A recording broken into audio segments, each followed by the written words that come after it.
Principal, MB Khalsa College, Indore; Dr. Rahul Diosha, Professor and Head of Dr. Shyama Prasad Mukherjee University, Ranchi. Our very special keynote speaker of the session, Dr. Vijay Kumar Srotria, Professor at University of Delhi. I would also like to welcome all the dignitaries of RFI, Dr. Saurabh Jain, Chairman RFI, Dr. Ashok Kumar Gupta, Vice President RFI and South Asia Board President, Dr. Priyadarshini Agnihotri, North-South India Board President, Dr. Rajat Sharma, National Convener RFI, Dr. Ajay Jain, Central India Board President. I would also like to welcome Dr. Sangeeta Baruka, Dr. Shubhrato De, Dr. Manish Dubey, Dr. Sarita Rana, Dr. Prakashini Tiwari, Dr. Sanjay Prasad, Dr. Priyanka Chawla, Dr. Indira Dikshit, Professor Kuldeep Agnihotri, and all the members of RFI, board members of RFI, core committee members of RFI, and of course, all the dear participants to our very special and exclusive faculty development program on NEC accreditation overview in respect of new guidelines 2020. Organized by Research Foundation of India, KG Mittal College, Mumbai, Christian Eminent Academy, Indore, and Shri Cloth Market Girls College, Indore, and sponsored and supported by various prominent institutions and organizations. I once again welcome you all. NEC is not a simple deal. There is so much to refer to. There is lots and lots of data gathering, reporting, compilation of data, which has to go hand in hand with the process. So, whatever it be, RFI wish to make this NEC appear as easy as it could be. That is the reason we come up with this NEC accreditation framework faculty development program. As we all know, NEC accreditation helps the higher learning institutions to evaluate themselves, to know their strengths, opportunities, and weaknesses through an informed review process. Today is the 6th day of our faculty development program, and today we'll witness some insights on the criteria 7, that is institutional values and best practices. Best practices could be anything which has to do with the contribution, which contributes towards the institutional objectives and quality improvement. Actually, it contains the weightage of 100, which is yet another important criteria. So yes, I'm really very excited to get more insights into this topic. And today I see all the participants who have joined us on the Saturday morning. So which gives us message that time does not matter. What matters is learning. And I sincerely hope that today's session will add some useful meaning and value to our existing knowledge. I once again welcome you all to our faculty development program. And now moving further with the program and following the tradition of Atiti Devo Bhava, I request Dr. Saurabh Jain, Chairman RFI, to please present the welcome address. So please. Thank you, madam. First of all, I would like to thanks all the participants, dignitaries for successful 6 days of NEC accreditation framework on overview in respect of new guidelines. As we know very well, we have completed 5 days of NEC new guideline process. Today is 6 days. So I would like to welcome Honorable Speaker Dr. Vijay Kumar Srotria, Honorable Chairman Ojaswini Group of Institution Dr. Sudha Malaya, Principal Ojaswini Institute of Management Technology Dr. Praful Sharma, Vice President Research Foundation of India Dr. Ashok Kumar Gupta, Christian Eminent Academy Indore Principal Dr. Rajesh Vyasji, Dr. Sangeeta Baruka Madam, KG Mittal College Mumbai Director Dr. Subhasini Arya Madam, Jyoti Patil Madam, Dr. Mangal Misra ji, Principal, Sri Gloth Girls College, Indore. Dr. Rajat Sharma ji, National Convener, Research Foundation of India. Dr. Priyadashini Agnihotri, North South Board, Research Foundation of India. Professor Ajay Jain ji, President, Research Foundation of India, Central Board, John. All board members, Research Foundation of India, South Zone, West Zone, North Zone, Central Zone, core committee member, Research Foundation of India, RFI Women Cell. Without their help, this webinar would not be succeed. Having an important role of Women Cell of RFI.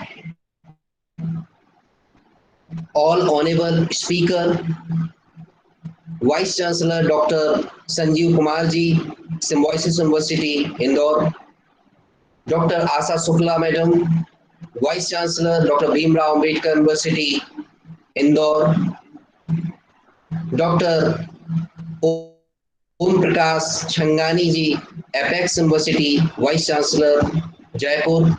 Dr. M. K. Ghanodia ji, Vice Chancellor, SKDU University, Hanumangarh, Rajasthan.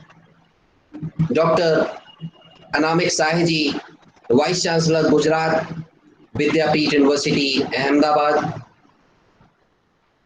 And again, thanks Dr. Sudha Malaya, Chairman, Ojaswini Group of Institution, Ojaswini Samdarshi Nyas, Damoh. As we are waiting for listening the criteria of 6 days for NAC accreditation. So thank you all the participants and dignitaries to make that faculty development program success. Thank you very much. Over to you, Thank you so Dr. much, sir. Professor Ajay Jain, sir. Thank you. Yeah, thank you so much, sir, for the warmest welcome. Now I request Dr. Ashok Gupta, Vice President RFI and South Asia Board President, to please present the introductory speech.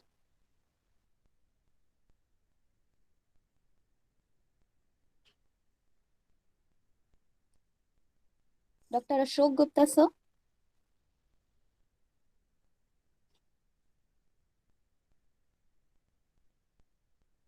Madam, please proceed. I think their network problem they're having. Please proceed further. All right, sir. So, with the blessings of Ma Saraswati, we would like to start our program.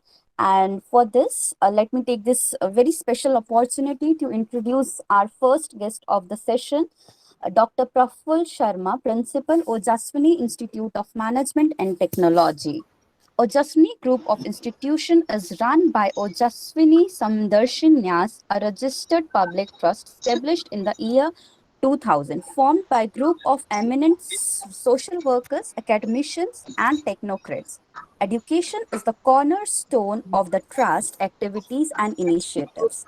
The main motto of the trust is to promote state-of-the-art education opportunities in the Bundelkhand region and to contribute in the development of Bundelkhand and the state of Madhya Pradesh. Economic empowerment, equal opportunities, employment generation, and sustainable development are the four ideological principles of the institution. So, we are truly honored and delighted to have you with us. Now, I request Dr. Praful Sharma to please share his valuable words and experience with all of us. So, please. Thank you. Good morning, one and all. I, Dr. Praful Sharma, Principal, Ojaswini Institute of Management and Technology, Damoh, welcomes you all on behalf of our institute.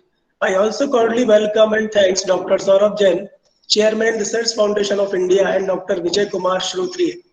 Ojaswini Institute of Management and Technology, OMT, established in 2007 at Damoh, MP, is run under Ojaswini Samdarshi Nyas, a dream come true of our Honorable Chairperson, Dr. Sudha Malaya ji. OMT is the pioneer institution in engineering education in the Bundelkhand region.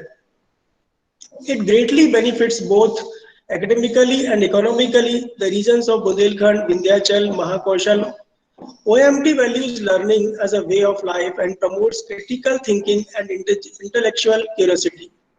As we all know that we have gathered here for knowledgeable session on NAC accreditation framework and overview in respect of new guidelines. The National Assessment and Accreditation Council conducts assessment and accreditation of higher educational institutions such as colleges, universities, and other recognized institutions to drive an understanding of the quality status of the institution. NAC evaluate the institutions for its conformance to the standards of quality in terms of its performance related to the educational processes and outcomes, curriculum, coverage, teaching learning process, faculty, research, infrastructure, learning resource, organization, governance, financial well-being, and student services.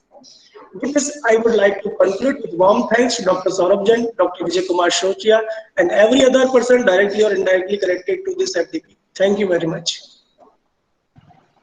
Thank you, Dr. Prabhu Sharma ji. Thank you very much to be part of Research Foundation of India family. And I forget to thanks Dr. Yasri Dubey madam to be host that program. And also I have required to welcome Dr. Rahul Dev sir, President Rachi Chapter Research Foundation of India. Welcome, Dr. Rahul Dev ji. Please over to you, Dr. Yasri Dubey madam, please. Thank you so much, Saurabh sir. And yes, thank you so much, Dr. Praful Sharma. Sir, I would like to add a personal note here that I really appreciate and like the motto of your university. That is, you are doing such a well job for Bundelkhand region. Sir, as I belong to Bundelkhand region, though I have not been there for a long, but yeah, I really appreciate the motto of your college. So thank you so much. Thank you so much. Yes. Thank you so much. Okay, now moving ahead with our program, I would like to introduce the second guest of the day, Dr. Taranjeet Sood, Principal MB Khalsa College, Indore.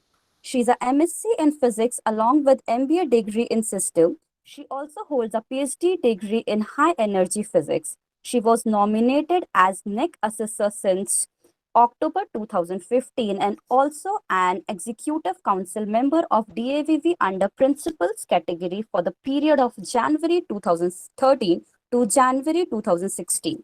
She's a member of DAVV Board of Studies in Computer Science from almost 20 years. She's a life member of various eminent groups like Indian Physics Association Mumbai, Organization for Women in Science for the Developing World, Italy, Indian Society for Technical Education. She was appointed as a member of Advisory Committee of Academic Staff Colleges DAVV Indore. Ma'am, we are truly honored to have you with us, and now I request you to please share your words with us. Ma'am, please.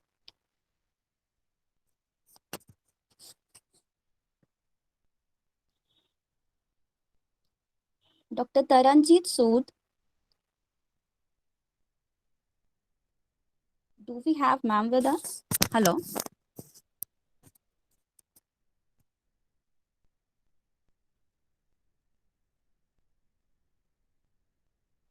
Hello.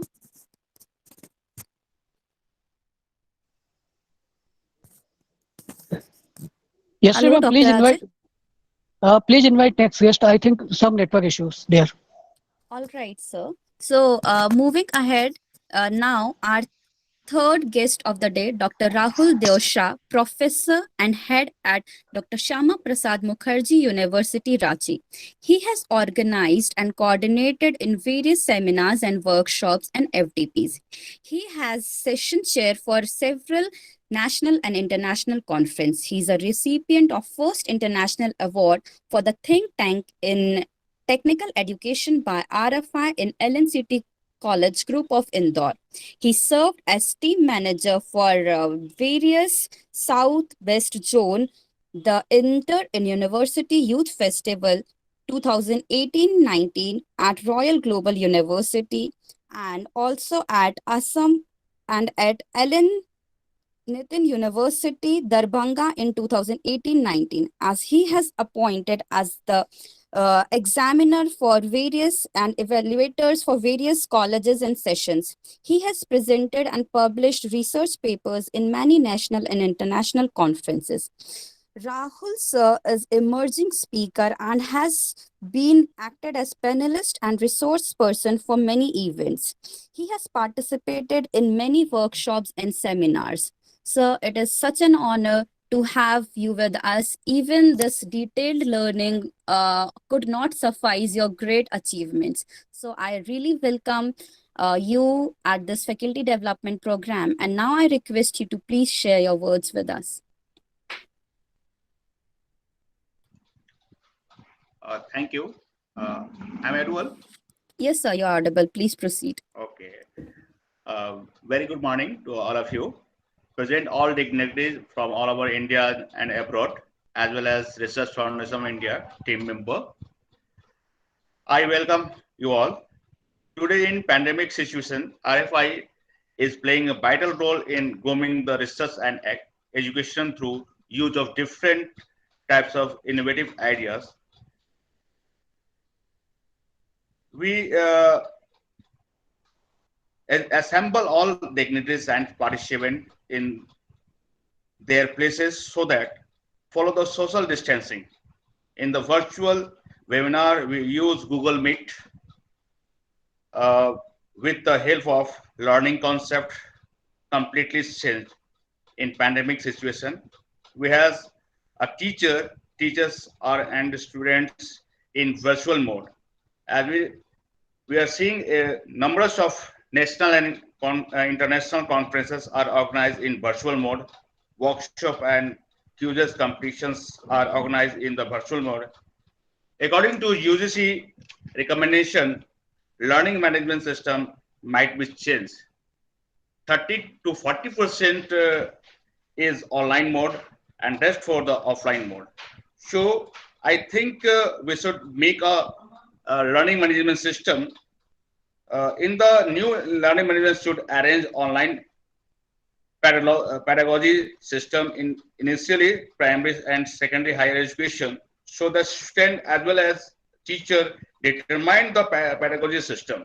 We have to make a lesson plan on that system so that they can easily adapt the system. I think in this pandemic situation, we have to change ourselves to adopt this type of system. And I think in my colleges also is going numbers of workshops through the spoken tutorial project IIT Bombay, which is a help to our students to educate and circulate the ideas to how to learn, how to earn from the virtual mode. Because our universities is connected with the IIT Bombay 2013 and till now. But nowadays, I'm saying the situation is completely changed because we are in the home and we couldn't connect with the person to the face to face. But in the with the help of the Google and so many virtual platform to interact with, the NAC accreditations in the NAC accreditation system is provide the to assess the how to teach, how to how to develop the infrastructure of your universities as well as their management. So in my opinion, every universities and colleges and institution there follows the new category of the NAC regulations, so that they can achieve their accreditation. Thank you for that inviting me for the valuable in the presence of the so many participants and dignitaries here. Thank you. Thanks a lot. Thank you so much, Rahul sir, for your valuable recommendations to the universities and colleges. We actually appreciate your presence. Thank you so much, sir. Now, Thank you. sir, do we have Taranjeet Sood ma'am with us, or should we proceed with the keynote Yes, speaker? yes. Taranjeet ma'am is there? Yes. Yes. Actually, I Okay, didn't okay. mute it. I was Yeah, muted. good That's morning, ma'am. And I now request you to, should I read the profile again? no need. Okay. Okay, ma'am. So a warmest welcome from our side. And now I please request you to share your valuable words and experience with us. Thank you so much, dear. Yeah. A very good morning to one and all. First thing, am I audible to everyone? Yeah, ma'am. You're completely audible. Please proceed. And a warm welcome to Dr. Vijay Kumar Shrotriya, Professor and Head Commerce, University of Delhi, Dr. Prafulla Sharma, Principal, Ojaswani Institute of Management and Technology, Dr. Rahul Dev Shah, Professor and Head, Shyama Prasad Mukherjee University, Ranchi. I'm extremely thankful to Team RFI, Dr. Saurabh Jain, Dr. Ashok Kumar Gupta, Dr. Priyadarshini Agnihotri, Dr. Rajat Sharma, Professor Ajay Jain, and all board members of RFI for making me part of RFI and giving me opportunity and honor to be one of the guests of today's FDP Day. My expression of gratitude will not be complete if I don't mention Dr. Rajesh Vyas, Principal, Christian Eminent College, who introduced me to RFI team. Thank you, Dr. Rajesh Vyas. Thank you, Professor Ajay Jain. I would also like to congratulate organizing institutions, sponsoring, supporting, and associating universities for conducting this FDP on NAEC accreditation framework. Friends, do you realize that today is the 6th and technically the 7th day of our journey? The FDP we started on 6th July, where we discussed curricular aspects. Here I will share my experience with you during visits for NAEC accreditation, my expectations and observations. In most of the colleges, I found that they are doing everything, as we all do. We really do plan our calendar, discuss it, implement it. That we implement it also. But लेकिन documentation, no proofs. पर हम करते हैं. So do document your each and every meeting. Do write your lesson plans, etc. in teacher's diary or whatever system you have in your college, and keep at least of last 5 years record with you safely. Second unawareness I observed is feedback. Most of affiliated colleges says that we don't have anyone from our college in the BOS. So how can we convey our feedback or send our feedback to the universities? I say there are ways to collect feedbacks from the students, from each and every teacher, from the subject they taught, compile them and send them or mail them to the university or the BOS. In my institute, we do this, and I found that even if my faculty or the HOD of that subject is not in BOS, but wherever there is a meeting, they have been invited as a special invitee. So even if nobody pays attention, at least you have a satisfaction that I tried and now I have the document also. So this is about the first criteria I want to say. Then on the second day, we talked about teaching, learning, and evaluation, and found that we are the star members. Maximum number or weightage has been given to this criteria. Really, every institution's backbone is their faculty. If faculty is not good, they are not good in their subjects, they are not updated, not qualified, then who will take admission? Without quality teachers, how can you cater to diversified students and enhance enrollments? In many of the institutions, I felt that teachers don't participate much in accreditation process. They think that it is principals or top management's job.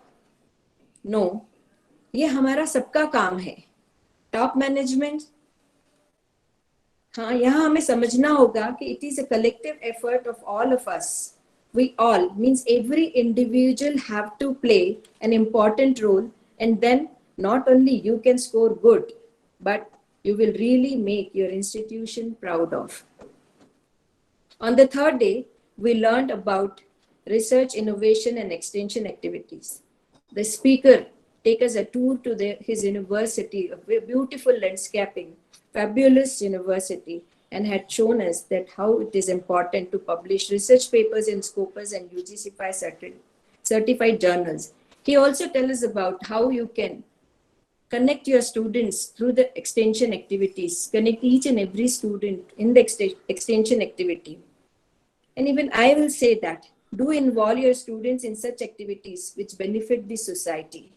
And students also get connected to society and hence develop compassion in them towards society, and this will attract good score. Therefore, the criteria 4 is to expect more from the management authorities and or the funding agencies, as is all about infrastructure and learning resources. And we know that as we have a good physical infrastructure, good learning resources, naturally we can do much better. So I won't say much about this criteria, but in the yesterday's criteria, that is the criteria number 5, which was about students, which was about student support and progression. Actually, this criteria interlink criteria 7. Also in many ways, in my opinion. How? See, even the madam has mentioned one of the example of the Bangalore Institute, which gives some scholarships to each and every student and can be considered as a best practices for that institution. And also we find very difficult in the most of the institutes, we find difficulty in keeping students' progression. Really, it is a difficult job. As one student has passed out, especially if he is in an undergraduate classes, he hardly turns back to tell you where he is. तो ये कैसे किया जा सकता है? For this, we need to encourage, motivate, and support our students in such a way that they get a sense of belongingness. And for this, a teacher and management both have to put lot of efforts and energy and money too. Someone is saying yesterday that being in rural area, far off from cities, our students don't do well in sports, and hence in NEC, we didn't score highly on this criteria. I would rather say that this was the time we can do. If I don't have any facility in my college, I can collaborate with others who have it. Let your students dream big and provide them the platforms to achieve those dreams, and let them think that the phrase is so true. Guru Gobind do khade, kaake lage pao. Guru Balihari aapki, Govind de batao. And this definitely will set examples of the institutional values and best practices. I will not go into the details of this, as Professor Vijay Kumar Shrotria, the key speaker, is here to throw light in this. And the last, which we were going to discuss in this evening, the criteria is for the management, basically, that is governance, leadership, and management. And in any institution, if the good leadership is there, good governance is there, good HR policies is there, definitely that college is a quality college. And that we will discuss in the evening. And I think I was given a 10 minutes time, which I have consumed. So I will end my deliberation here with my sincere thanks to organizing institutions and RFI team for organizing such a wonderful program. Thank you all. Thank you so much, ma'am, for giving us highlights of the previous session and the coming session and adding your valuable ideas and recommendations to it. It will be really helpful for all of us. Thank you so much, ma'am, for gracing us with your presence. Now, thank you, ma'am. Now, moving ahead with our program, I would like to introduce with the utmost joy our very special keynote speaker of the session, Dr. Vijay Kumar Shrotria, currently working as professor at Delhi School of Economics, University of Delhi. Prior to this, he has rendered his services at Northeastern Hill University, Shillong, Meghalaya, and Sherubats College, Bhutan, University of Delhi. He is a recipient of many awards and accolades. To name a few, he is recipient of Young Researcher Award 2001, by Indian Academy Association, Fellow of Indian Commerce Association 2007. He is UGC Visiting Fellow at Department of Commerce, Mizoram University, October 2003. He is recipient of Best Professor Award 2012 by World Education Congress, India Human Resource Management. He is a member and coordinator for several peer team visits on behalf of NEC Bangalore. He is also member for several expert committees of UGC for assessing minor and major research projects. Dr. Shrotriya is also member in UGC Expert Committee for designing CBCS syllabus for BCom and granting permission to private universities. He has been the head of Department of Commerce, NHU, from August 2008 to December 2011. Under his guidance, 2 PhD degrees have been awarded and some are still in progress. He has credit of publishing research papers in various journals and presented research papers in several national and international conferences, seminars, workshops in and out India.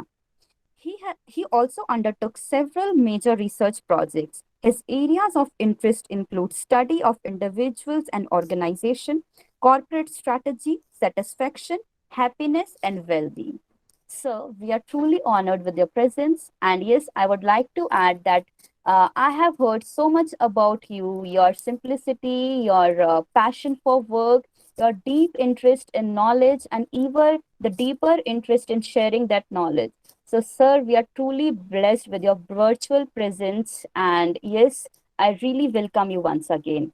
And now I request Dr. Vijay Kumar Shrotriya to please present his address. So, please share your valuable words with us.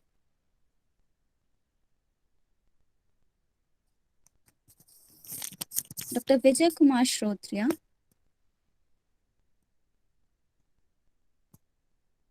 Is sir there with us?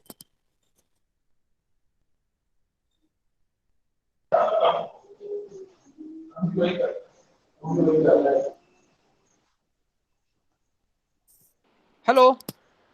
Yes, Dr. Vijay Kumar Shrotriya. Yes. Am I audible? Yes, sir, you're audible, sir. Yes, yes, sir. Welcome, sir. Welcome, sir. Okay. Good morning. Truly honored with your presence, sir. Good morning, everybody. Before, in fact, it was nice this morning.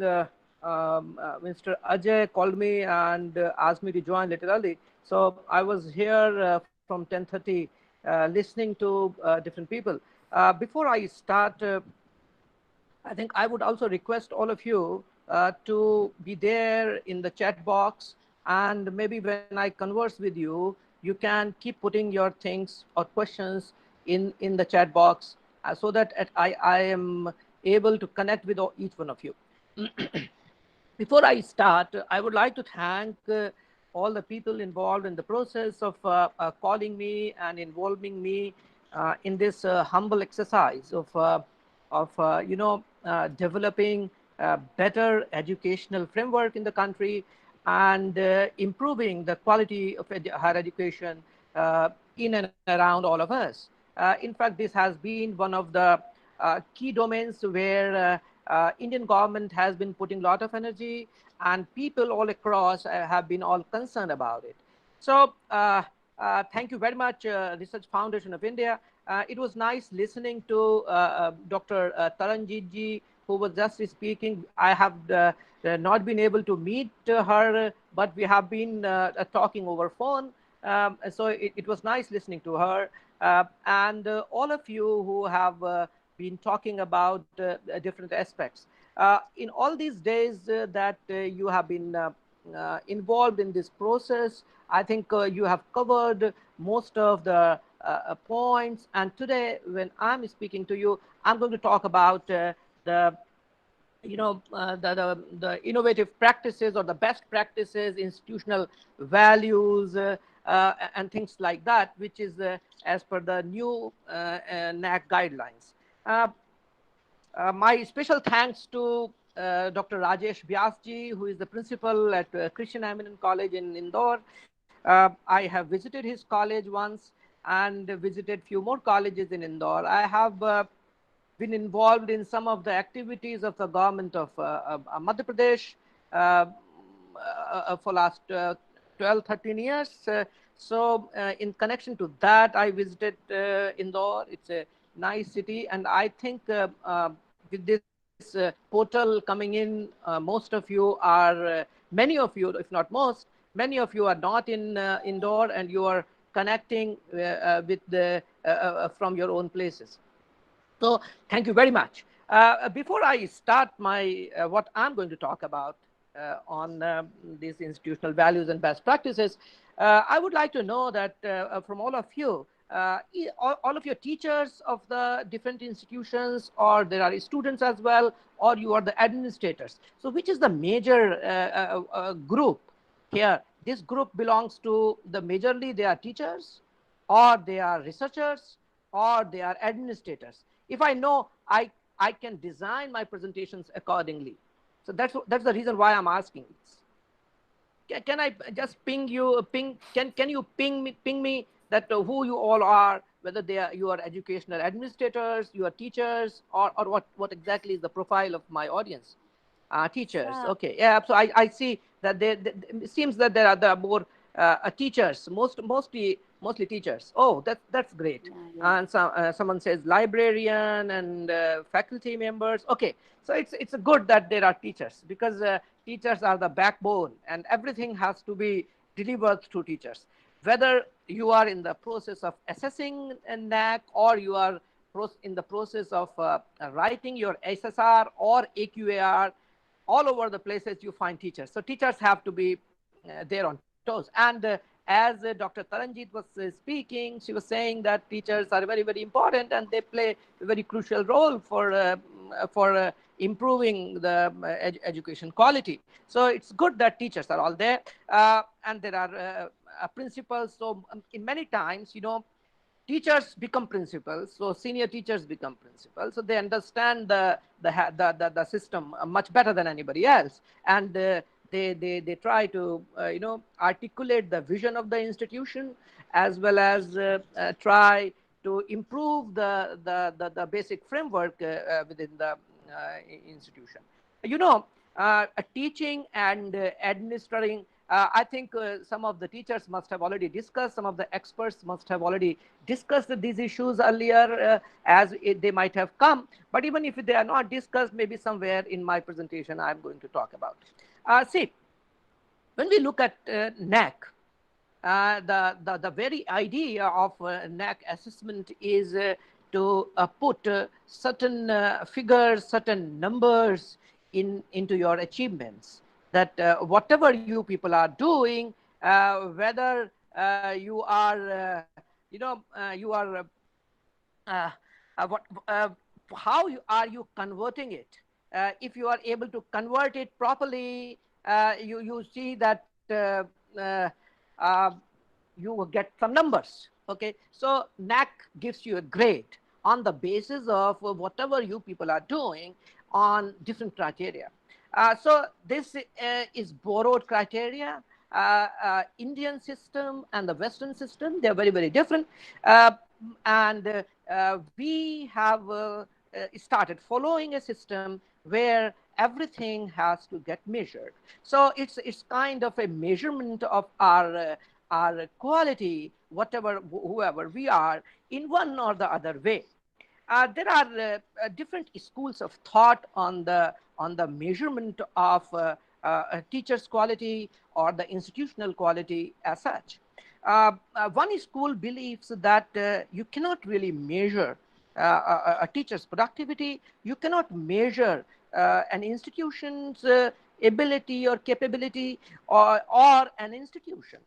But then there is another school which says that if we cannot measure, we cannot distinguish between a better one and the worst one, which is better than who. And that's the reason why in whole education system, we have an evaluation system.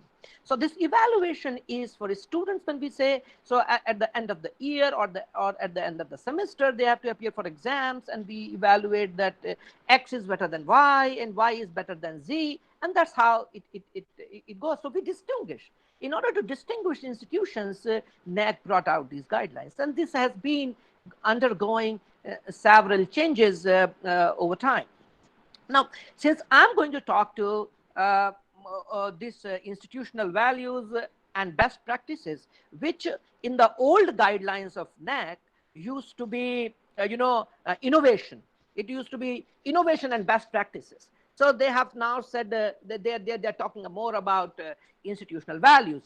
In the older ones, much was depending on the team that was coming to you, but now much depends on what you are posting to NAC. Okay, so on the portal, whatever you're posting, so NAC team comes and looks at some of the issues that are dealt with, and just try to verify documents that you have already put. Now the question comes, like, we keep talking about when we visit different institutions, whether it's a college or a university, that whatever you are doing, try to document it. Okay, keep record of that. You need to keep record of everything and anything that you're doing. Many times, many of us, many institutions do great job, but we don't keep records. And I tell you, I have, I've had a very different experience. When you visit, there is a difference between a government institution and an autonomous institution. There is a difference between university and a college, especially when we talk about autonomous college. In autonomous colleges, my general observation is that they write a lot, even if they're not doing, but in the government system, they are doing a lot, but they are not able to document. But there are exceptions of all kinds. Don't take it, whatever I'm saying, don't take it as a gospel truth.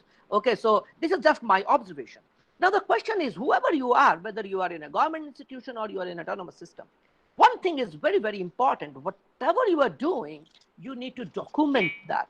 Okay, so documentation here means when you are developing some of the practices for the institutions, or you are responding to institutional values, institution has set up certain values. Institution has some mission statement, vision statement, some philosophy behind. You have an institution in the name of someone, so why it is in the name of that person, and what was the value system of that person. You need to record it and keep communicating it to your faculty members, and through faculty members to your students. Someone says, I'm not visible. Am I visible? Am I not visible? My camera is on. Yes, sir. You're visible, sir. Yeah. Someone was saying that I'm not visible. Anyway, so there might be something wrong with you, with your system. So what I was telling, so institutional values, there has to be some system of institutional values, and these institutional values have to be communicated to the students through the teachers. Now, all stakeholders, whether they are students, there are teachers, or the management, all of them have to have clarity as to what are institutional values. If it is to serve the society, it has to get reflected in the way you are behaving, in whatever you are doing, in whatever you are pursuing, whatever you are designing. It has to come through that you have a value to serve the society, to serve downtrodden people, to serve a particular community. This could be part of the values of the institution. Now, these values have to get communicated. Now, in the year or in a semester, how many times did you have meetings? If you had meetings, make an agenda of the meeting, make minutes of the meeting, and write it that this was discussed. And so that at least when you are submitting your details to NAC, you have all the things ready with you. And when the team visits you, they say, yeah, I think you have done a wonderful job. Not only on papers, but also with the students. Now, if a teacher asks, if a visit person asked, peer team member asks one of your students, Beta, do you know what is the value of your institution? And the student is totally blank. That's not proper. So you see what can happen. I tell you, I visited Bombay Dyeing Factory in Mumbai around, I think, 17, 18 years back. And in every block of the building, not every block, but in every hall of the building, they had that value statement on the wall. So all the workers were always keeping an eye on that. So if you will say similarly in the institution, if you have put it at different places, students are passing by, so they will keep keep an eye on the institutional values. So how you are, whatever you are doing, how you are syncing your doing with institutional values, that is what is important. And that has to get translated through the best practice that you call it a best practice. Whatever you decide as the best practice. Different institutions have different kind of best practices. So there cannot be one per se, one the best practice. The best practice according to college has to identify best practice. Let me tell you, when we talk about best practices, from NAC, the guidelines that come to the PAT members, and in order to look at the best practice, all of you should know about it. There are 4 important features of the best practices, and those features are: one should be able to identify the best practice.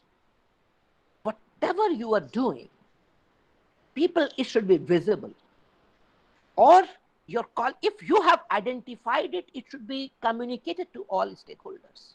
So whatever it is, okay, suppose you say that the best practice for my institution is that we are conserving energy, and we have put solar panels everywhere. Okay, now putting solar panels, just putting solar panels is just the identification. You had a problem of electricity, so you have put solar panels. Okay, so you identified it and you are doing it. So this is just one part of best practice. Second part of best practice is sustainability. If people are looking at your best practice, they have to see whether whatever you are doing is sustainable. If you have put solar panels, but it is not sustainable, it is not put at a place where proper sunshine comes, or there are monkeys all over the places, or there are birds flying, or there are a lot of disturbances, then it seems you have identified, but you have not made it sustainable. Or maybe within the institution, how you are taking that power from solar panels and conserving it and distributing it at different places. So all the things have to come in place. So sustainability becomes very important. Identification, and then comes sustainability.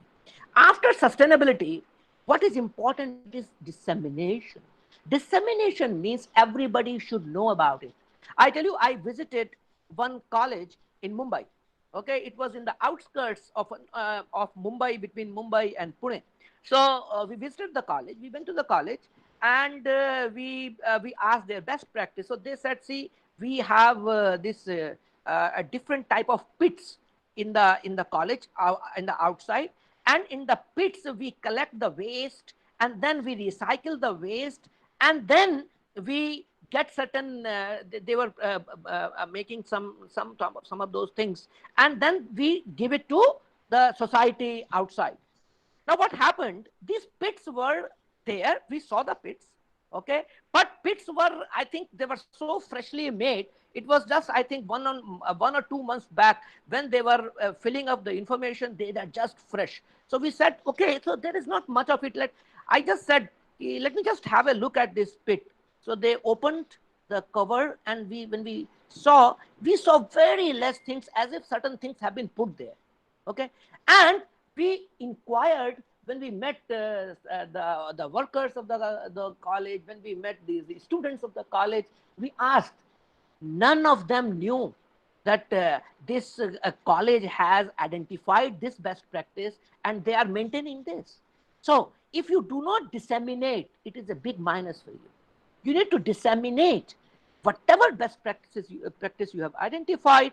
You have to disseminate it to all stakeholders. You have to tell that to the students. You have to show, you have to have a board somewhere that this is what you're doing, and communicate it to the students.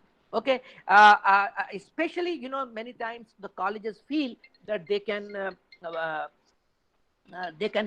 bluff the team members, or they can bluff the whole institution called NAC. But at that time when we visit, that is all right. When we sit together and get into the discussion, all of us, when we exchange our notes, we find that no, this is just for the visit that they are doing. This model is not sustainable. It cannot, because they don't have that kind of waste, or they don't have that kind of system which can sustain this best practice, and they're not even disseminating it. So first is that you identify the best practice, whatever best practice that you have, you try to make a system of sustaining that best practice, and then you have you disseminate it. After dissemination, there is the fourth thing which is important, is adaptation. Adaptation. So sometimes your best practice is sustainable but is not disseminated. Sometimes it is even disseminated but it is not adaptable. It is not adaptable. It is not very practical. Okay, so there are it is just for the sake of doing that you are doing. And if it is just for the sake of doing, it is not good. So all institutions, when we visit, when we talk to people, not as a formal team members, but otherwise when we go to a college, speak to teachers in other capacities, we keep telling them that if you are identifying certain best practices, try to get serious about. Try to relate those best practices to the vicinity that you are in, to the society that you live in, and to the people around you. Okay, and that is how one should. Many a times, this is seen. You know, most of the colleges, especially when you look at the colleges, most of the colleges are run through trust. Okay, so when we talk about trusts, these trusts, or NIAS as you call them, these trusts have certain values, and those values are reflected in the institutional values, and then they identify the best practices. Now you see, these trusts have to keep in mind the service motive.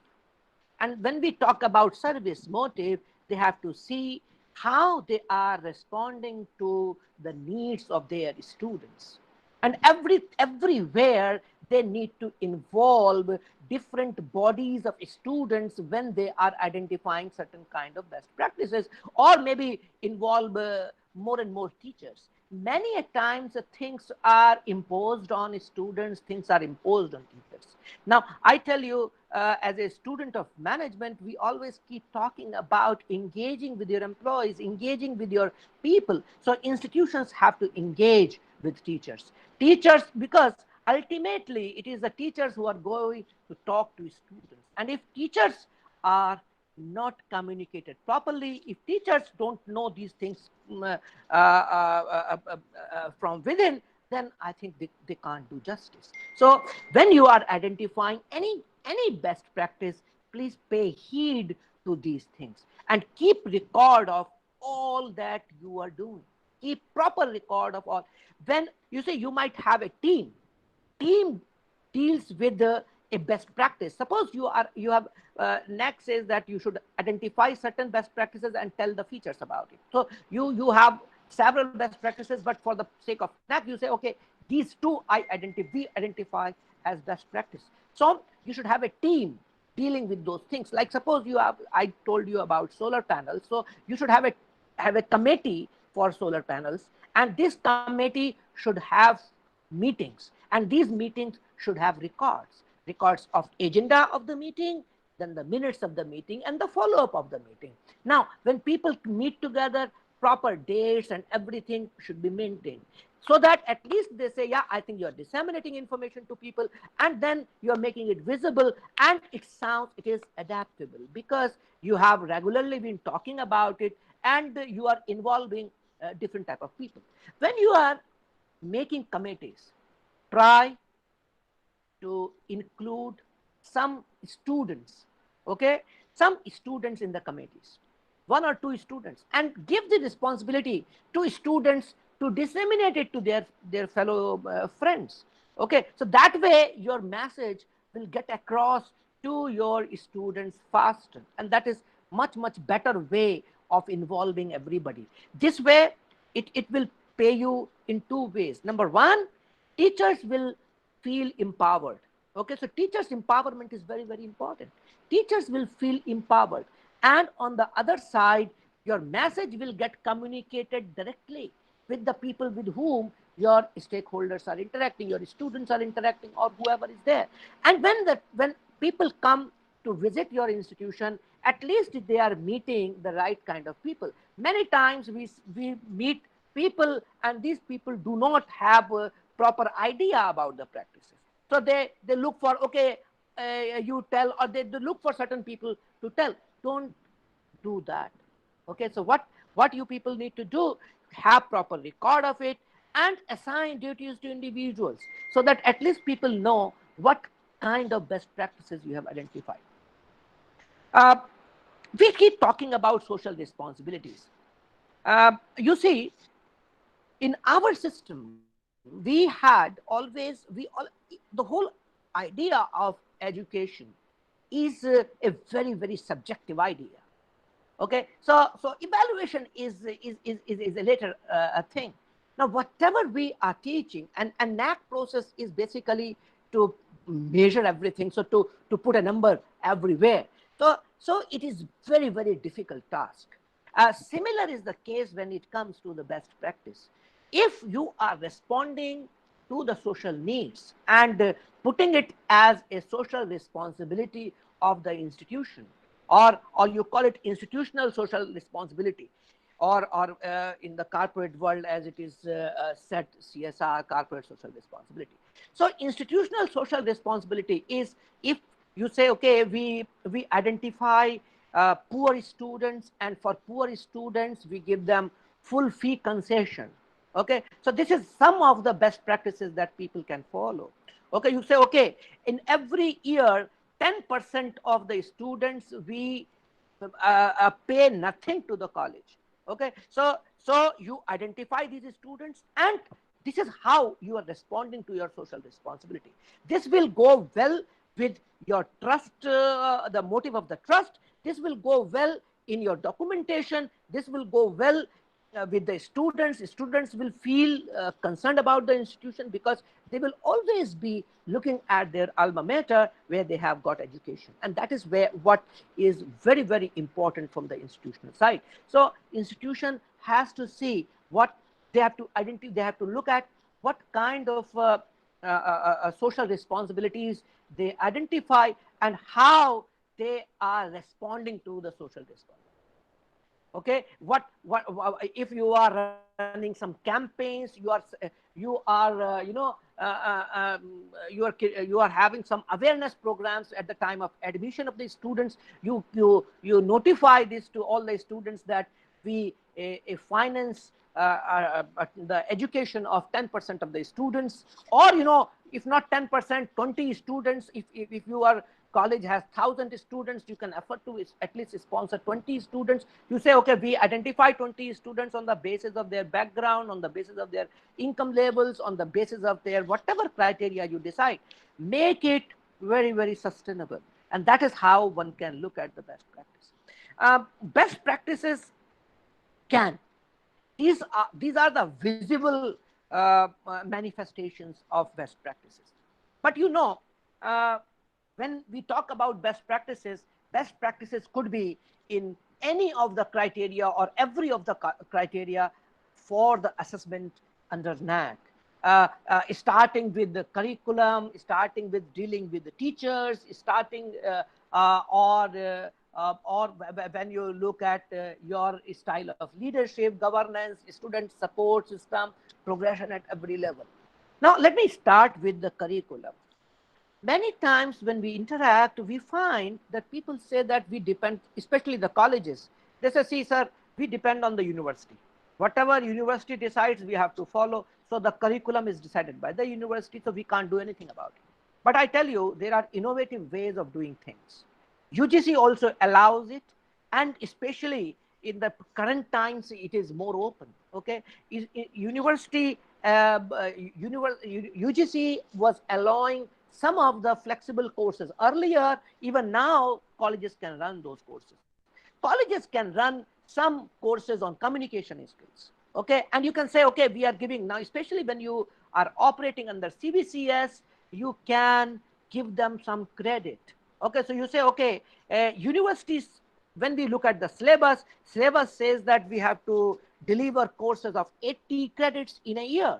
So you say, okay, for our students, we are giving them 4 extra credits. So our students are having 84 credits, and these 4 credits are divided into 2 further courses. We are running 2 different modules, two courses. One is on communication skills, one is on leadership among students. Okay, so you can have some weekly classes or something of that kind, and that can be exclusive to a college. And this could be some of the best practices when we talk about the curriculum.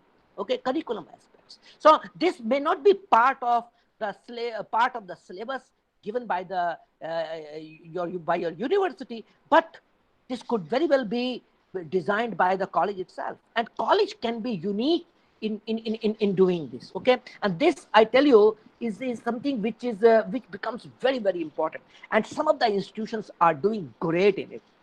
Not only autonomous institutions, but even the government institutions, where you have a very dynamic principal says that, okay, we can request these people, guest lectures, they have some network in the community, so they call people on every week 3 hours, and in 1 month they say, okay, we have a 12 hours module. So this 12-hour module is served to a student, and college with the seal of the principal can give a certificate. Okay, and this can go a long way, and this is one of the innovations that colleges can explore. Many times we see that colleges have problem of teachers. They say, see sir, we are already falling short of teachers in order to deliver the courses which are mandated by the university. How can we look at these courses?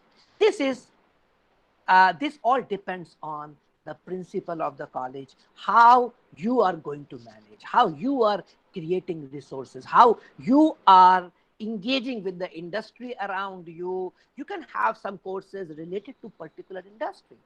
There are means, I tell you, once we were there in South, somewhere near, there is a place which is known as, they call it dollar capital, but it is known for what you call garments.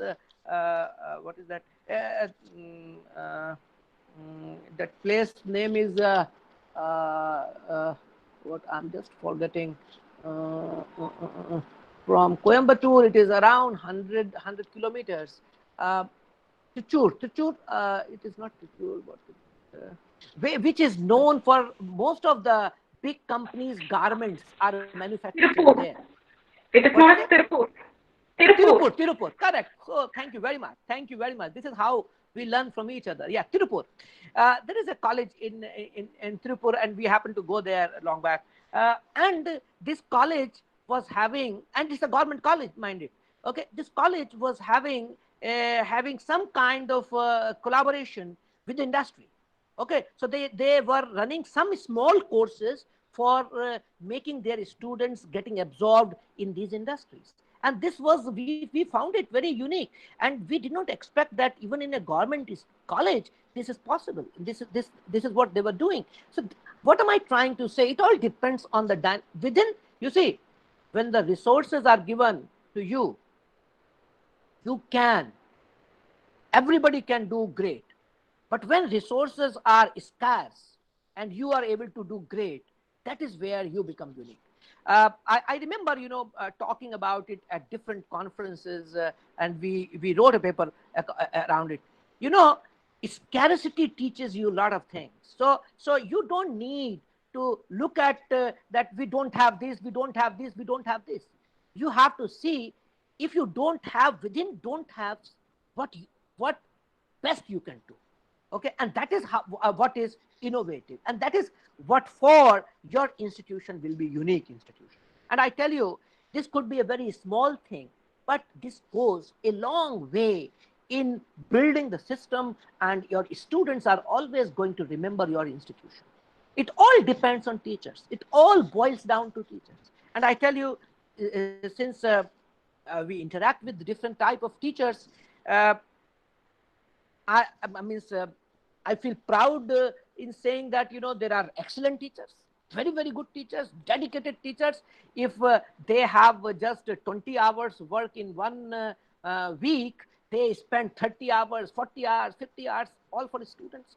But on the contrary, we also have some teachers who are who need a lot of encouragement, in the sense that they need to get into some courses through which they can develop a sense of ownership towards their profession that they are in.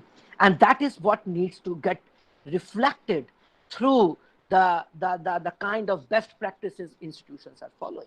So institutional best practices, when we talk about curriculum aspect, I just now told you about designing some small modules, especially for credit courses for students. But then when I come to teachers, how institutions are treating their teachers.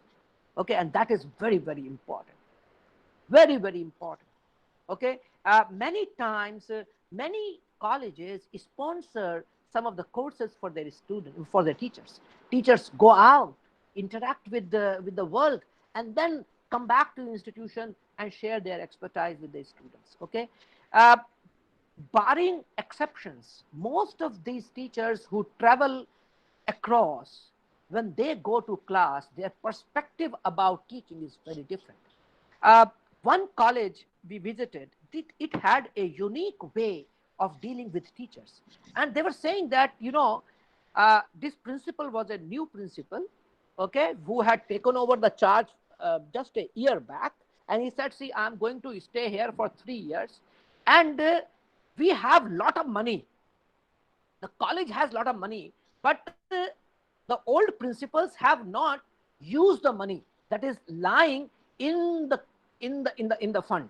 Okay, now he developed a unique way of convincing the management committee that if we invest on teachers, this is going to be something which can contribute to institution building better. And he said every year we need to give some awards to teachers, and every year we need to make sure that our teachers at least go out somewhere in some other institution for maybe 5-day FDP or some MDP or some course or something of that kind. That is very, very important. And this money will be, means he took the permission of the management committee, will be taken from this fund. Okay, so which was just nominal. You know, if you can spend 1 or 2 lakh rupees every year, okay, on some teachers, some identified teachers, it can go a long way. My worry is that many of the principals don't take this risk. They need to take this risk of, not that they need to communicate this to the management committee and take management committee into confidence that this is in the good of the institution. Okay, so you can develop some unique way of improving the teacher's quality in the institution. It again helps you both ways. Teachers start thinking that you are taking care of them and you are really concerned about their future and their improvement. On the other side, when they go to class, they are able to you know, to deliver in the class better. So both ways it is important. Many times when we go at places, just a second.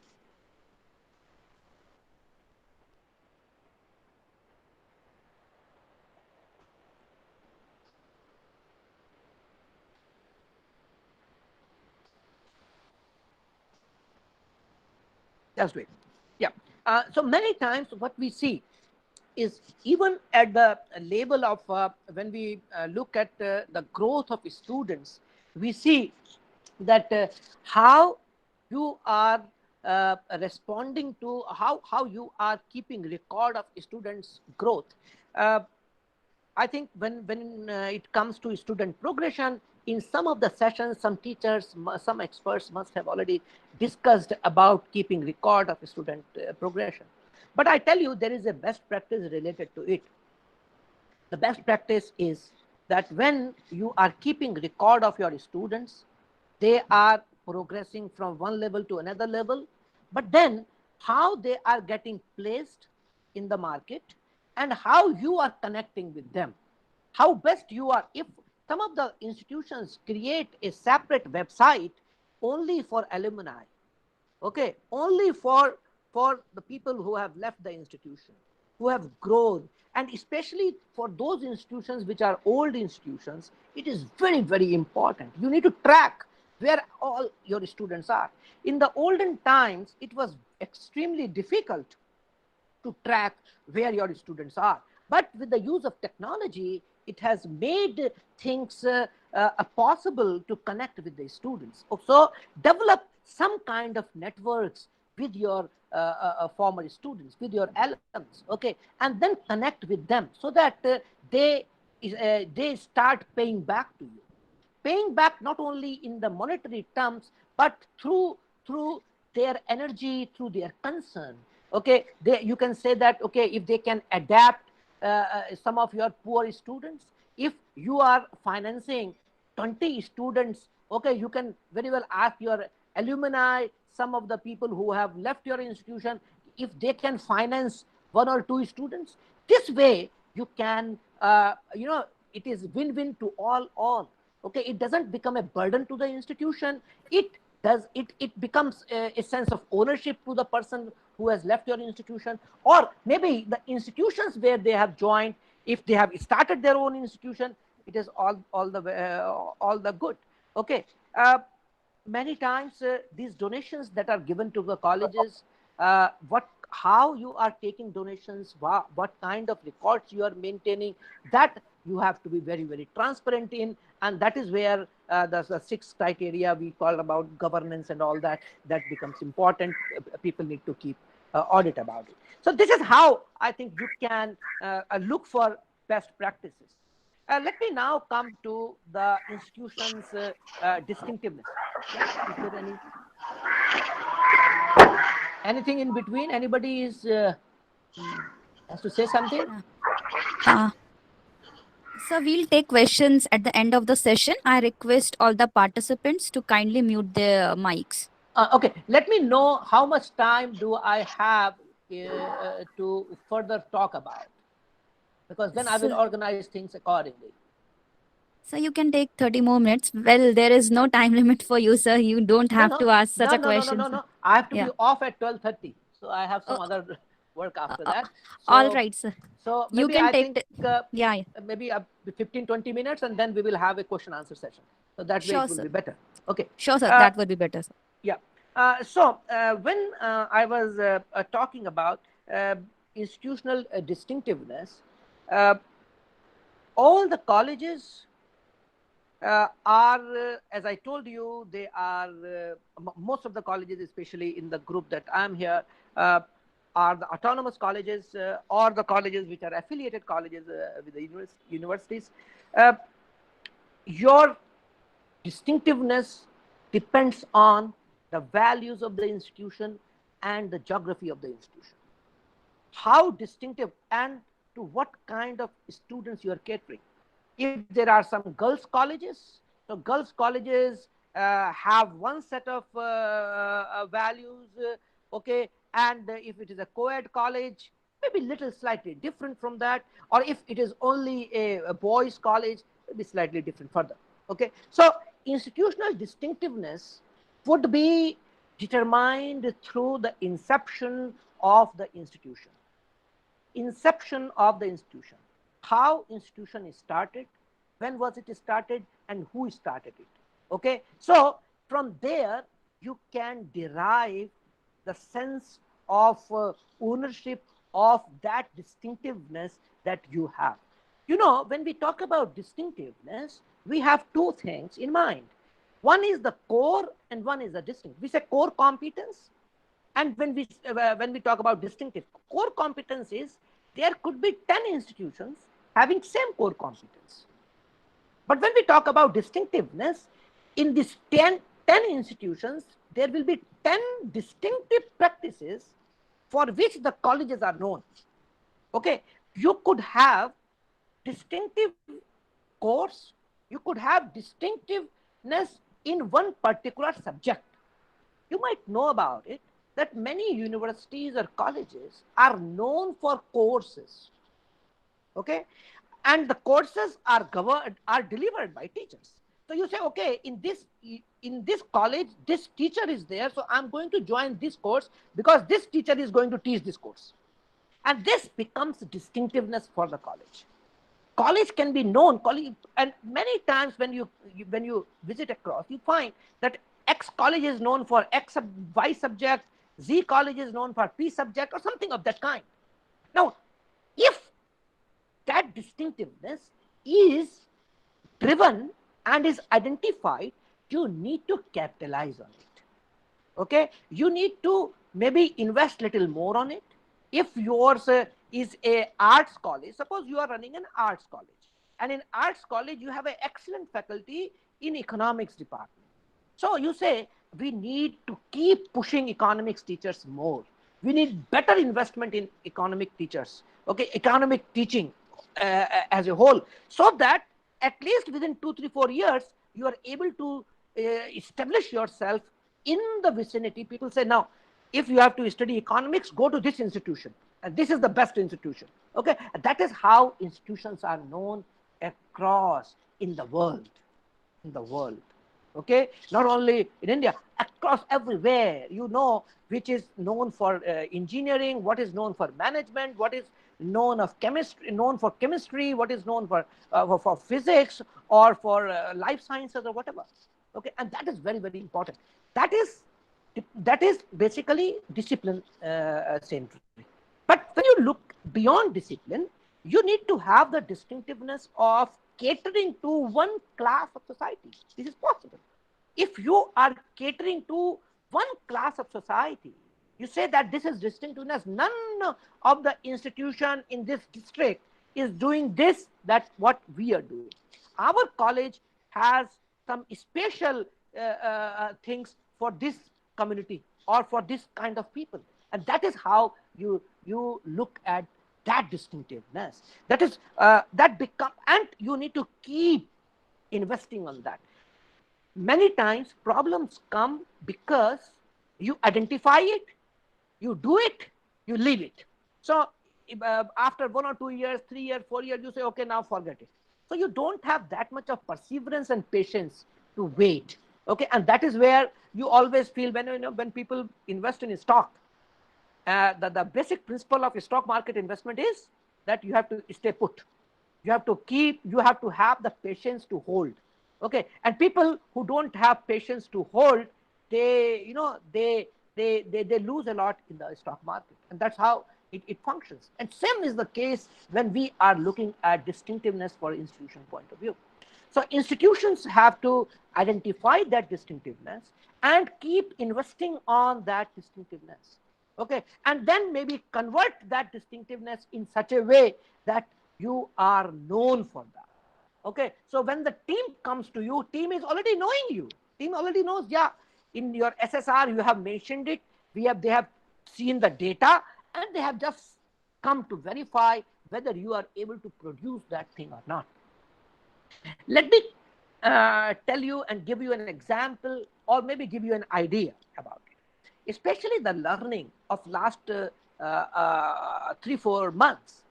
You know, there are colleges which have a very strong technology interface, and there are colleges which have very strong social science interface.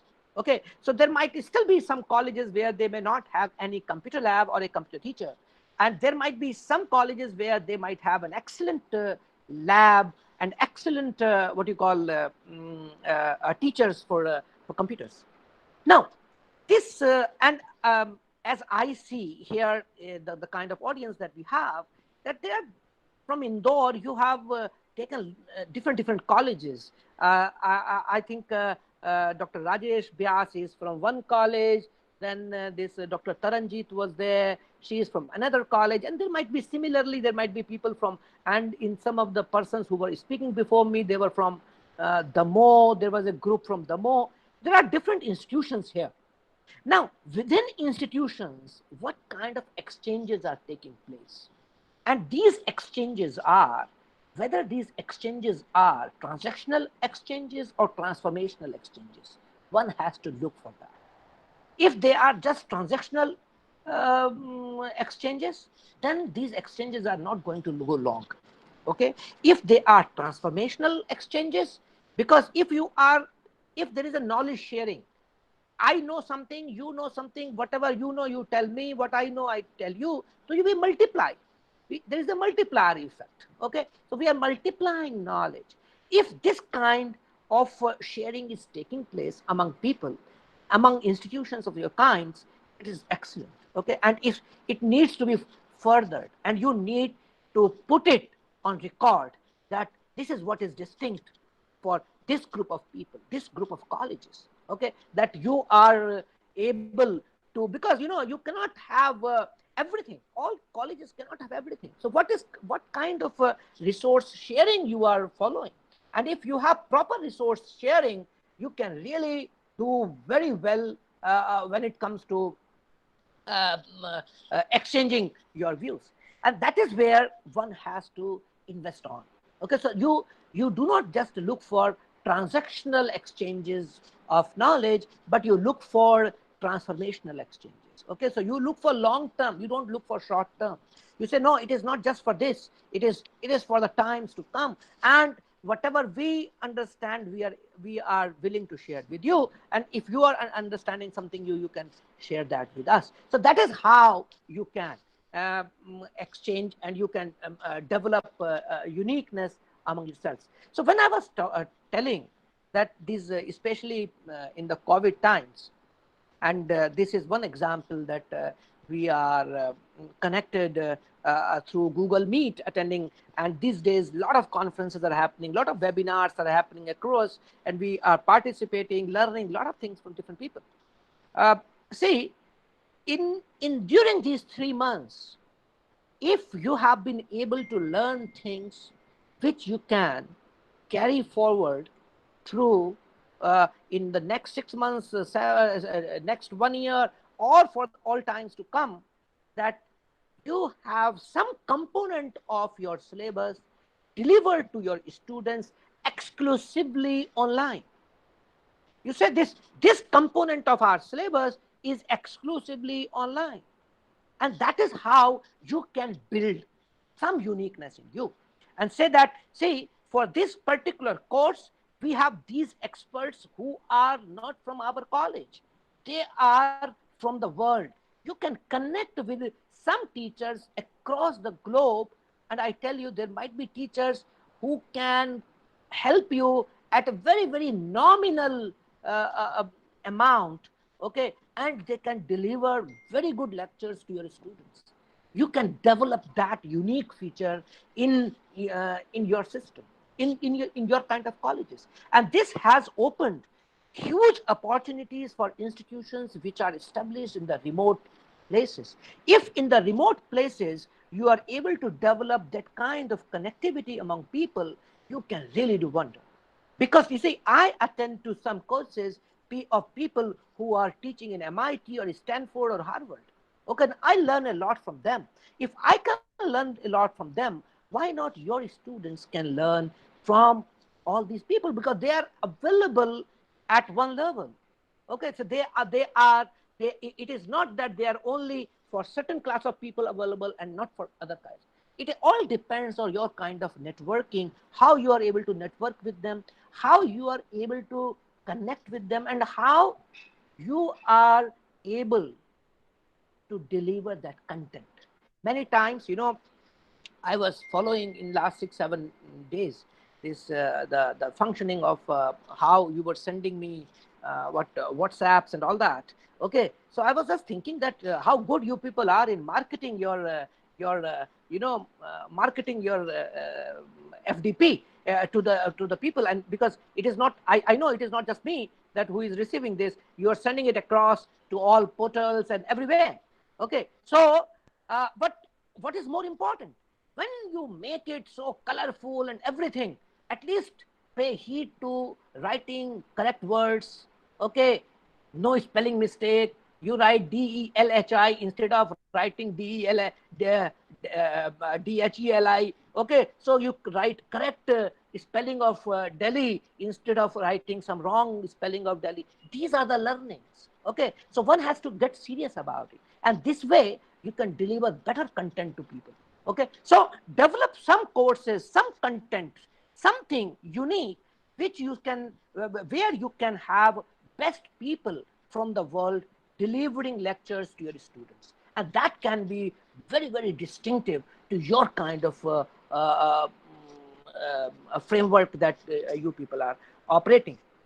Uh, all said and done, organizations, you know, I'm fond of Shakespeare. Shakespeare said in this English play, The Twelfth Night, where the Duke addresses. Duke says that some are born great, some achieve greatness, and some greatness is thrust upon. I'm fond of this statement and try to use it for all my teaching friends. So what I say that some are born teachers, some become teachers, some learn the art of teaching, and on some teaching is thrust upon. A teacher has to see where one falls, whether you are a born teacher, or you have learned to be a very good teacher, or you are looking at teaching just as a profession, as a mode of earning. Okay, if that is so, then teaching is thrust upon you. And if there are more people in the first category, the best for the education. If there are people in the second category, better. But if most people are there in the third category, it is the worst for all institutions. And then it would be so difficult maintaining the quality of education for all of us, for the whole system. Okay, with this, I think I just come to the end of what I wanted to share with all of you on best practices, how you can design your best practices, how you can connect and communicate with the stakeholders, and what are the unique things that you can identify and sustain for all times to come. Thank you very much for giving me this wonderful opportunity. If there is a moderator who can moderate the questions, it would be better, so that at least it becomes better for me to respond to one-on-one and take things forward. Thank you very much. Yeah, thank you so much, Vijay sir, for putting things into perspective for us. Indeed, it was an engaging and enriching session for all of us. So the way you explained the topic was extraordinary. I personally liked your idea where you emphasis on the importance of documentation and the identification of best practices, and not just identification, the sustainability and then the dissemination. So thank you so much, sir, for putting things into perspective for us. And now we are open for question answer round. And for this, I request all the participants who want to ask anything to sir can unmute their mic and ask, or may drop a question in the chat box, or can also mail their queries at info@Research Foundation of India. Participants who want to ask anything, please unmute their mic and ask.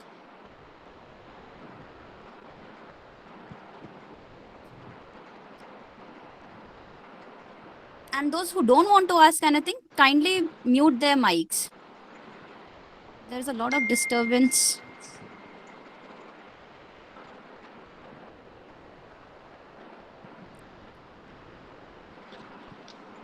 What is this? Yeah, someone was asking 7.1.8. What exactly it is? I don't remember what exactly it is. 7.1.8. Just tell me how it is. How someone is asking how are best practices evaluated by NAC? NAC, if I'm audible, let me just respond to this query. How NAC assesses it? See, when you are identifying a best practice and sending across all the papers, uploading it on their web, on their site, on the portal, they look at it and they do it at their level. But when the team visits, the team looks at the the at whatever you have done and proceeded with it. They try to look at the documentation and its impact on society. If you are following a best practice, you identified certain stakeholders for that best practice, and the team which visits you, they try to see how viable is the best practice, and accordingly they put the marks there in their best ability, okay, among themselves when they discuss, and they say, okay, they will fall under this, okay, out of 5, if whether they are 3 or they are 4 or whatever.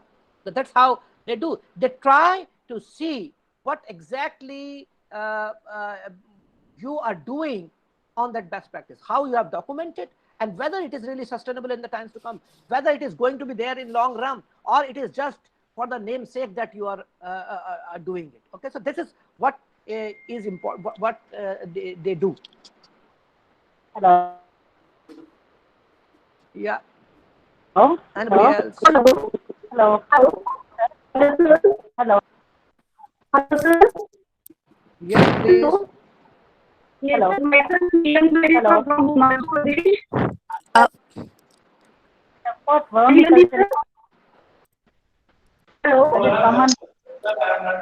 Yes, Shrivam. Yes, sir. Please invite our questions or query in a chat box or at the rate of info the research foundation of India.com, please. Okay. Here are very disturbance. Very. Okay. So yeah, let me respond to. I'm just looking at the chat and let me just respond to that. I'm just identifying some of the common things and then responding to them. Let me just see what exactly it is. Yeah, there is a question by Dr. Navdeep Kaur. Let me respond to this, which talks about describe the institutional efforts, initiatives in providing an inclusive environment that's tolerance and harmony towards cultural, regional, linguistic, communal, socio-economic, and other diversities. Yeah. I think in one of the other criteria also, this diversity issue might have been discussed by someone. See how if you have in the society, whatever people are residing and whatever you are responding to, you need to make everything very, very inclusive. Now, say if there are people, see, especially when we talk about male and female, male female inclusive means if there are common facilities for all women, then in those facilities what you are providing, okay, so you have different type of arrangements for them. There are toilets are according to their needs. Then if you are also catering to the PWD candidates, like people who are disably means differently abled people, for differently abled people, what kind of arrangements you have made? You have those ramps in your system. This is what is basically reflection of your inclusivity. It should say you cannot afford to have any exclusive institution. Inclusive institution means it is open for all kind of people, and you are not making any kind of discrimination amongst them. Okay, so that is what exactly inclusivity means. So on the basis of community, socio-economic, and other diversities, how you are treating them. Okay, so that is how one has to look at. Okay. You don't do any kind of discrimination on the basis of language, linguistics.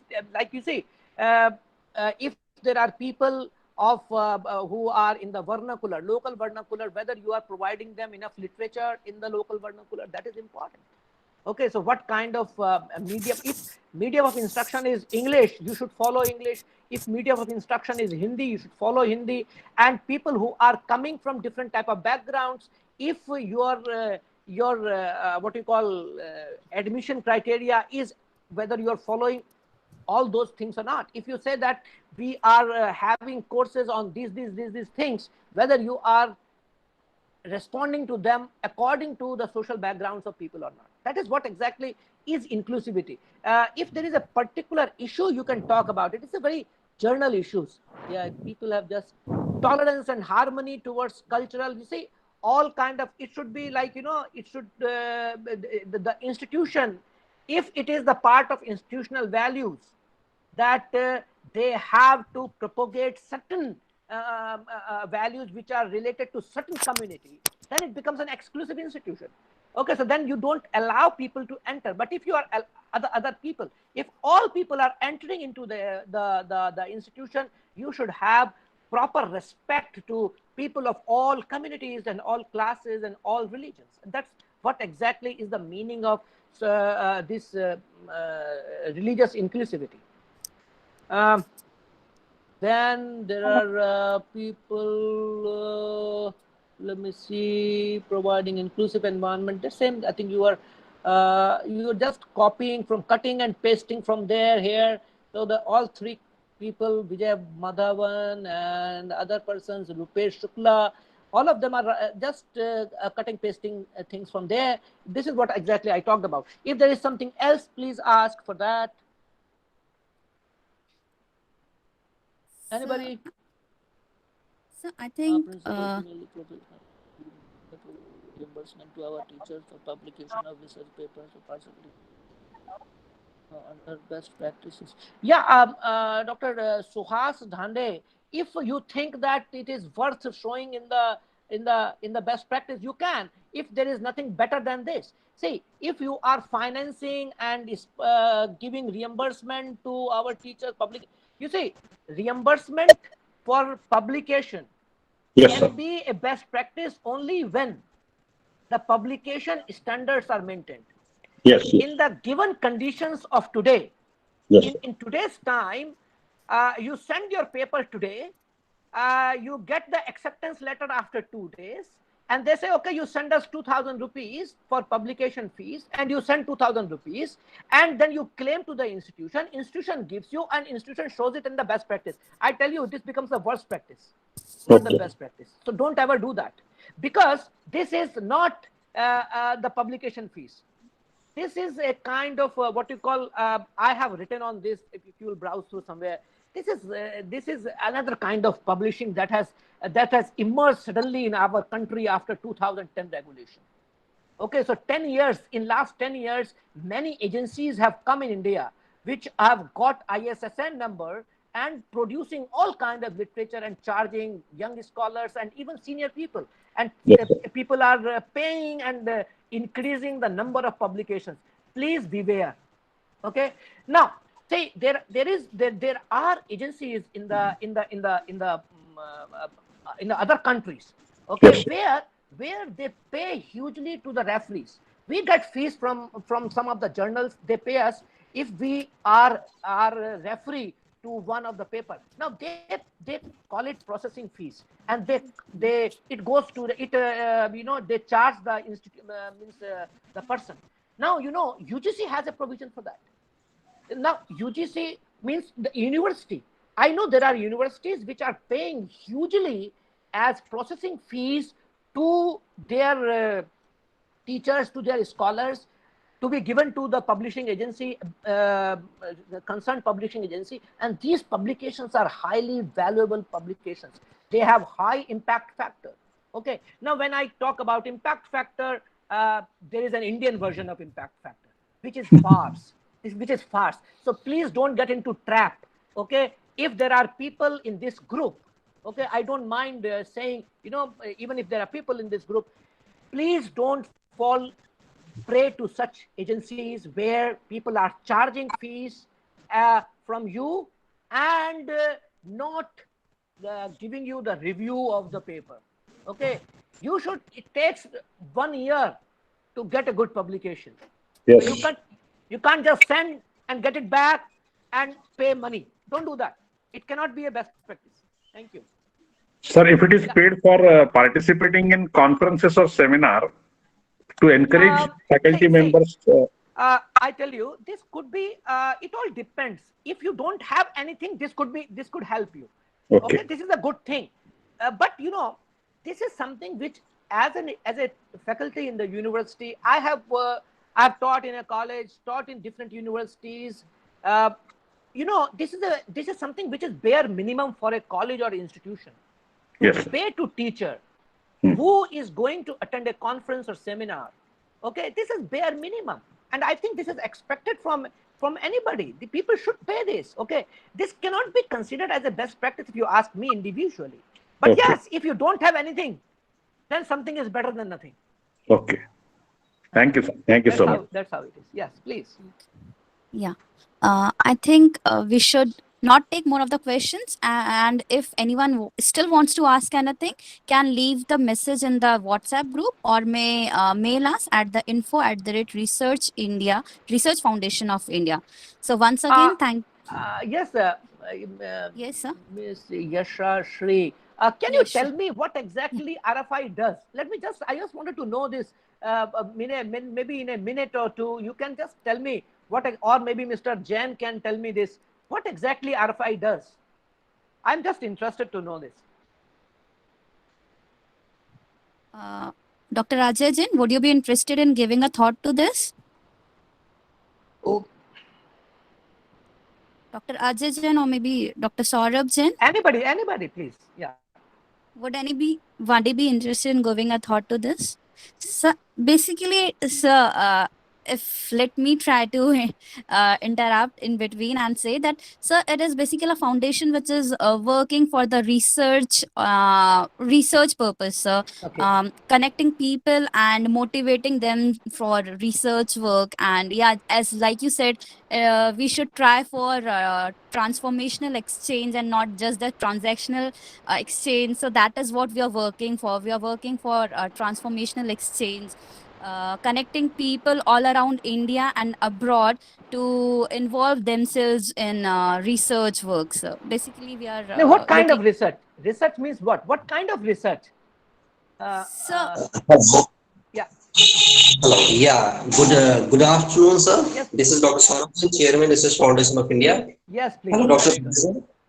Yeah, sir. Actually, Research Foundation of India started since 2004. Start working of time, it's working for social development only. And since 2010, handed over to me and start working for research and development. Actually, we are working for the activities, whatever going to be conducted for related to academic performance indicator. Means whatever thing we can say like this, we conduct a number of events for conferences, workshops, and we assist for the research field related to multidisciplinary criteria.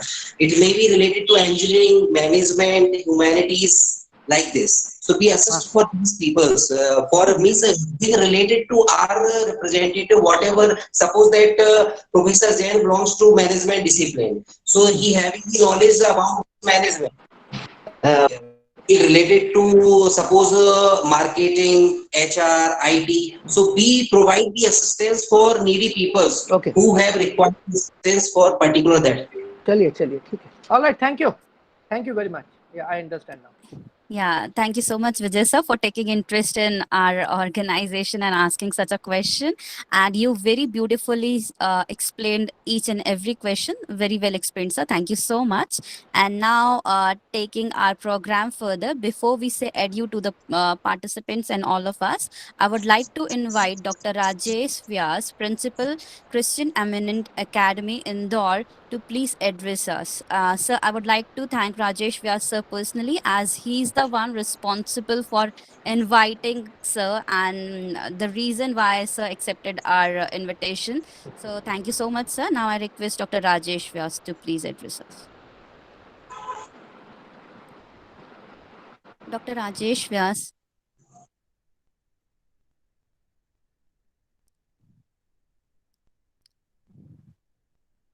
Hello, sir, are you there?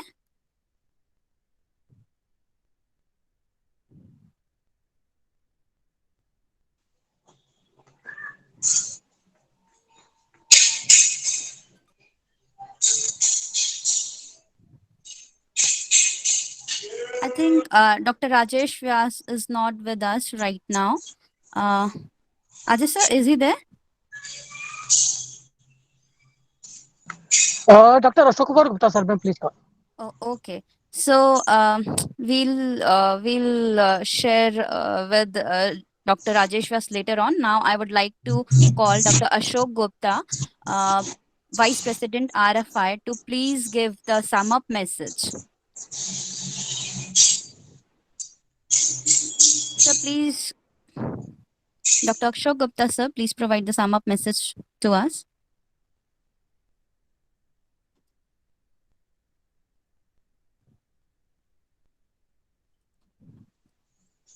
Yeah, I think Dr. Gupta and other person has left due to of network problem. They are All right, all right, disconnected. all right. Special thanks to again Dr. Vijay Sotia sir. Thank you to be part of this particular faculty development program. Thank you very much, Dr. Vijay sir. Thank you very much. Over to you, Thank, Dr. Yes. thank you, Saurabh, sir. Now, for the formal vote of thanks, I would like to take the charge. And yeah, I'm really pleased and honored to take this charge and propose a vote of thanks for this very special FDP Faculty Development Program on NEC Accreditation Framework. Today, we had a wonderful session, brainstorming session, I must say, and the credit goes to our honorable guest and speaker of the day. So I would like to extend my extreme and sincere thanks to Dr. Praful Sharma, Principal, Ojaswini Institute of Management and Technology, Dr. Taranjit Sood, Principal, MB Khalsa College, and Dr. Rahul Diosha, Professor and Head of Dr. Shama Prasad Mukherjee University, Ranchi. Our very special speaker of the session, Dr. Vijay Kumar Shrotria, Professor at University of Delhi. Thank you all the guests and speaker for gracing us with your presence. We are truly honored with your presence, and your presence really inspired us a lot, and yeah, and made this program for us a memorable one. So thank you so much. And I would also like to thank all the dignitaries of RFI, Dr. Saurabh Jain, Chairman RFI, Dr. Ashok Gupta, Vice President RFI, South Asia Board President Dr. Priyadarshini Agnihotri, North South India Board President Dr. Rajat Sharma, National Convener RFI Dr. Ajay Jain, Central India Board RFI. I would also like to thank all the board members and core committee members of RFI, and last but not the least, all the dear participants for joining us and participating with us. So yeah, keep supporting us, and we'll see you in the evening session. Till then, be safe and do follow all the guidelines of social distancing. Thank you so much, Vijay sir, and all the dear guests. Thank you. So this brings us to the end of the session. Is there anything to be?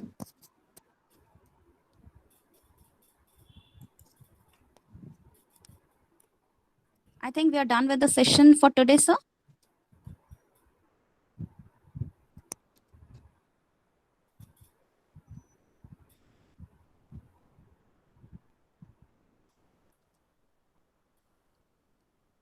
Hello.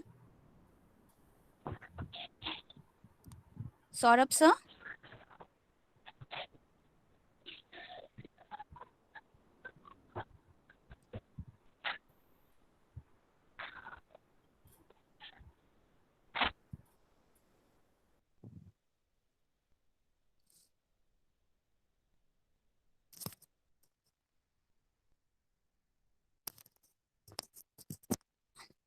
I think there is some network issue. So I once again thank all the guests and dear participants.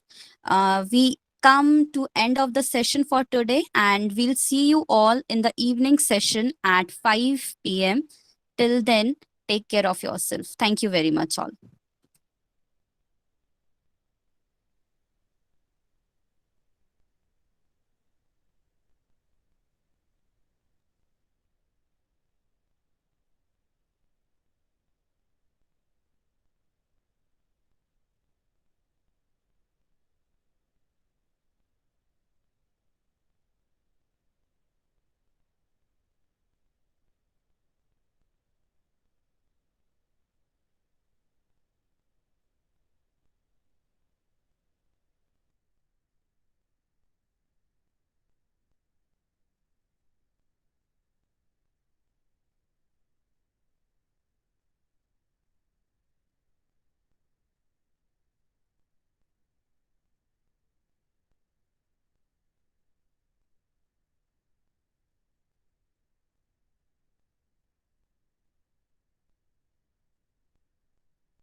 Sir exit हो जाइए, event खत्म हो चुका है sir FDP।